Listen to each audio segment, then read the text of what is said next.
அன்பு நண்பர்களே, இன்று நான் சொல்லப்போகக்கூடிய பழமொழி, 5ல் வளையாதது 50ல் வளையுமா?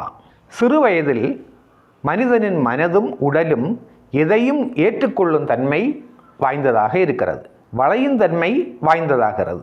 நற்பண்புகளையும் நல்ல பழக்க வழக்கங்களையும் கற்பதற்கு நல்ல பருவம் குழந்தை பருவம் ஆகும். சிறு வயதில் குழந்தைகளின் மனது என்ற விளைநிலத்தில் இடும் விதையானது எதிர்காலத்தில் நல்ல மரமாக வளர்கிறது. சிறுவயதில் இல்லாத நல்ல பழக்க வழக்கங்களை வயதான பின்பு அவனிடம் உருவாக்குவது என்பது இயலாத காரியம் ஆகும். ஒழுக்கம் உள்ளவனாகவும் ஒழுக்கம் இல்லாதவனாகவும் ஒரு மனிதனை மாற்றுவது அவனது சிறுவயது பழக்க வழக்கங்களே.